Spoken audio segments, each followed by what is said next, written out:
Now here's the host of Love Connection, Chuck Willery. Thank you, everybody. Wow, what a good group we have here today. Yeah. Thank you for joining us. Let's get started by meeting our first guest. Now, he's from San Francisco. Says his marriage ended because he didn't pay enough attention to his wife. He likes spontaneous dates as long as they're planned. Please welcome Victor James.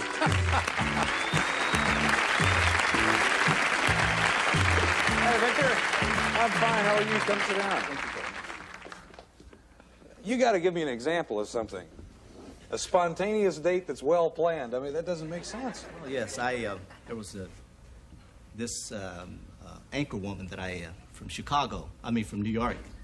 And I invited her up, and we went to San Francisco, up to the wine country, and with the limousine, and had a lot of fun. But I detected that she was still somewhat tense, so I took her to a little place, what you may call down and dirty, in the community, a joint.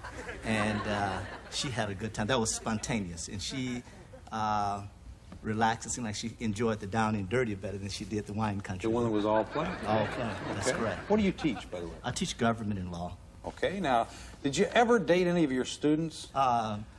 Yes, most of my students are graduate students and 25 years and older. I've taught at the Graduate School of Public Policy at Cal State University at Hayward. Do you usually give good grades to the ones that you date?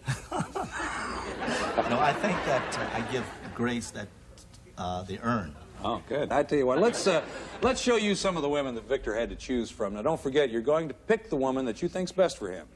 First, there was Lavanya. Now, she enjoys picnics and sunsets at the beach. A boring date can put her to sleep, but Prince Charming could wake her up, she said.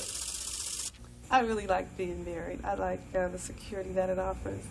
I like the companionship that it offers, the togetherness. And basically, I'm a home person. I'm not one to like a lot of men or to date a lot of men or to run the streets a lot. And I like to know where I'm going, so I like it. I do. All right, next there was Valerie. Valerie likes dancing, tennis, and jogging. She's traveled all over the world, and she says this about herself. Oh, yeah. If personality were a color, I'd be plaid. When I was a little girl, they used to call me juvenile, infantile.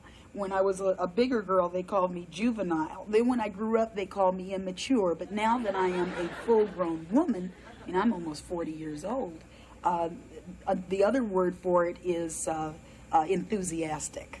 Finally, you watched Yvonne. Yvonne's a golfer who enjoys long-distance driving, she says. Gray hair turns her on, but here's one thing that turns her off. Men happen to spit a lot. Baseball players spit a lot. I love baseball, but I hate it when they spit.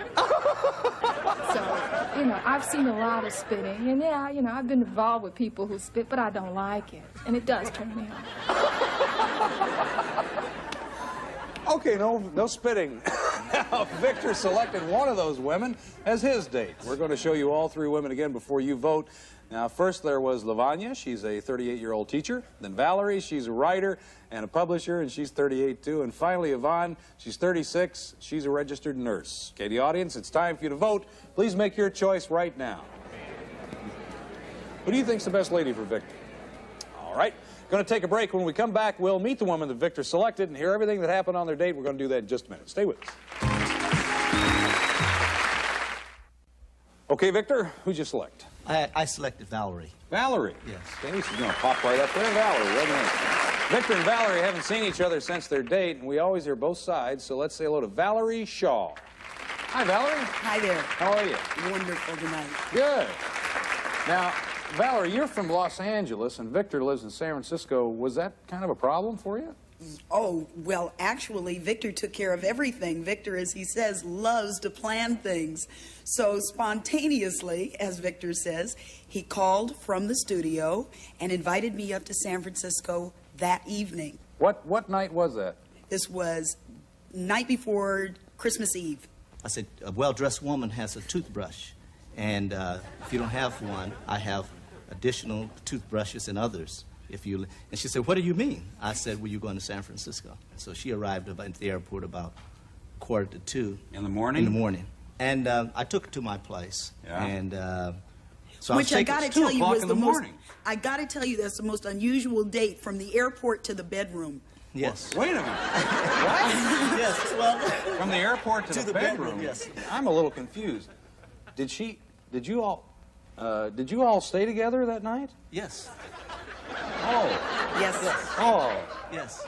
Gee, Minnie, Valerie. And the next night too. And the next night too. Oh. We slept together, and although there was yes, there was. there was Victor. no activity. Victor's hands although- were Hold it. Wait a minute. What? Victor's what? Victor's hands were getting ready to creep up my long gown, and I sat straight up in the bed and said, "Victor, you have a choice. I can stay here or I can go home." And he was a perfect gentleman after that. Put his hands in his pocket and went back to sleep. Okay, so you get up and have breakfast. Boy, I'm almost afraid to ask what happened next. Well, the next day we Next day's was Christmas Eve. That's Christmas. Christmas. Oh, Christmas Day? Christmas Yeah. Day. You all spent Christmas Eve together? And Christmas Yeah. Day, yes. What happened is that I'm the godparents to a number of children, and I had a routine in terms of going by, dropping off gifts and so on. Valerie was talking about going to some church, and I told her that wasn't in the cards, we're not going to church. I always go to church. So we had a difference on this, so I told her, I said, look, we're not going to church, you're going with me. And we went to my parents. The interesting thing, my father said, they had Do you heard. like her? Yeah, they all heard. What happened is my dad, they all looked and they said, well, Valerie, you're from Los Angeles? I said, yes. I said, well, I'm sure you're staying at a hotel. So she said, no, I'm staying at Victor's place. And he said, oh. He said, well, I'm sure my son's a gentleman. I'd have you sleeping on the couch. Sleep. She said, no, I'm sleeping in his bed. And he said, oh. He said, well, where's Victor sleep? She said, oh, he's sleeping in the bed too. And so my dad said, in the bed, and no hanky-panky? And both of us said, no. He said, what? No hanky-panky? We said, no. And he leaned over to me and said, boy. He looked at Valerie and her legs and shaped, and he said, looked at her and said, boy, you're not on that? Like that, you know. Oh, gee. He didn't believe it. My sister didn't believe it, and everyone. No, they couldn't believe it, but Valerie... I believe it. Would you call this a good date or a bad date, Victor? It was unrequited love. Okay, let's see who the audience voted for. Take a look over here. Oh, my goodness. 72% they picked Valerie, too. 72%. Oh, that's a high percentage. Well, if you want to take our audience's advice and go on another date with Valerie, we'd be happy to pay for it. That's what we do. Yes. You are? Yeah. Well, Valerie, is that okay with you? Sure. Okay, come on out here.